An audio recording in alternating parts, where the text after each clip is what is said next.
ശ്രീമന്നാരായണീയം ദശകം 17 ധ്രുവചരിതം. ശ്ലോകം 9. അഗജാനന പദ്മാർക്കം ഗജാനനമഹർനിശം അനേകദം തം ഭക്താനാം ഏകദന്തമുപാസ്മഹേ. സരസ്വതി നമസ്തുഭ്യം വരദേ ജ്ഞാനരൂപിണി വിദ്യാരംഭം കരിഷ്യാമി സിദ്ധിർഭവതു മേ സദാ.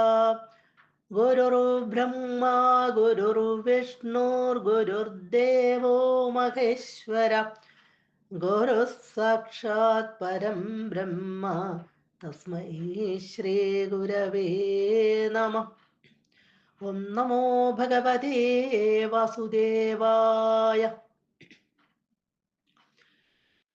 ഇത്യൂചുഷിത്വയി ഗതേ നൃപനന്ദനോऽസൗ ആനന്ദിതാഖിലജനോ നഗരീമുപേത.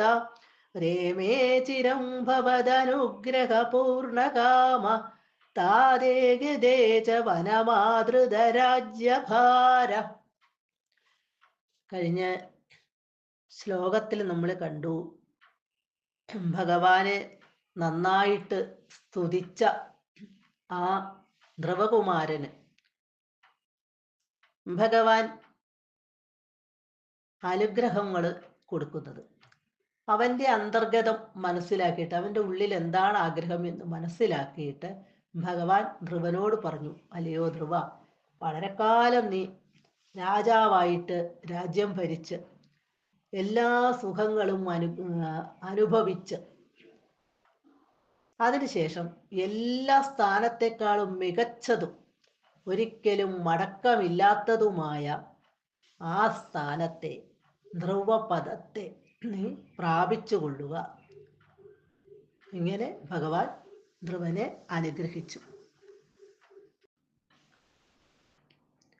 തൊയ് അവിടുന്ന് ഇപ്രകാരം ഊജുഷി അരുളി ചെയ്ത് ഗതേ അന്തർധാനം ചെയ്തതിന് ശേഷം, അവിടെ നിന്നും പോയതിന് ശേഷം, ഇപ്രകാരം ധ്രുവകുമാരന് അനുഗ്രഹമെല്ലാം കൊടുത്ത് ഭഗവാൻ അവിടെ നിന്ന് പോയതിന് ശേഷം നൃപനന്ദന അസൗ, രാജകുമാരനായ അസൗ ഈ ധ്രുവൻ, ആനന്ദിത അഖില ജന, സകല ജനങ്ങളെയും ആനന്ദിപ്പിച്ചവനായും കൊണ്ട്, അതായത് എല്ലാ ജനങ്ങൾക്കും ആനന്ദത്തെ നൽകുന്നവനായിക്കൊണ്ട്, നഗരീം ഉപേത, നഗരത്തിലേക്ക് വന്നിട്ട്, ഭഗവാന്റെ അനുഗ്രഹമെല്ലാം കിട്ടി ഭഗവാൻ അപ്രത്യക്ഷമായി കഴിഞ്ഞപ്പോൾ ധ്രുവകുമാരൻ രാജധാനിയിലേക്ക് മടങ്ങി വന്നു.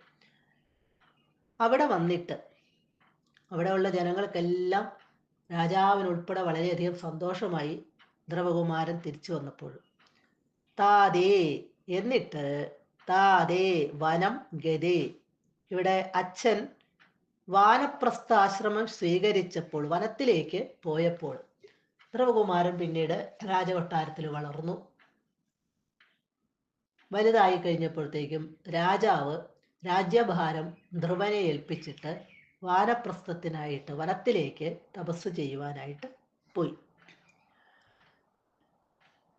അങ്ങനെ പോയി കഴിഞ്ഞപ്പോൾ ആദൃത രാജ്യഭരണത്തെ ആദൃത കൈക്കൊണ്ടവനായി, രാജ്യഭാരത്തെ ഏറ്റെടുത്തവനായി. ഭവത് അനുഗ്രഹപൂർണകാമ, അങ്ങയുടെ അനുഗ്രഹത്താൽ സമസ്ത ആഗ്രഹങ്ങളും, പൂർണ്ണകാമ എല്ലാ ആഗ്രഹങ്ങളും കാമങ്ങളും സാധിച്ചവനുമായി ചിരം രേമേ വളരെ കാലം സുഖമായി കഴിച്ചുകൂട്ടി. എല്ലാ സുഖ സൗകര്യങ്ങളോടും കൂടി ധ്രുവകുമാരൻ അച്ഛൻ വനത്തിലേക്ക് പോയി കഴിഞ്ഞപ്പോൾ ആ രാജ്യത്തിൻ്റെ ഭരണം ഏറ്റെടുത്ത് സുഖമായിട്ട് വസിച്ചു. വളരെ കാലം സുഖമായിട്ട് വസിച്ചു ഭഗവാന്റെ അനുഗ്രഹം മൂലം. സർവത്ര ഗോവിന്ദ നാമ സങ്കീർത്തനം, ഗോവിന്ദ ഗോവിന്ദ.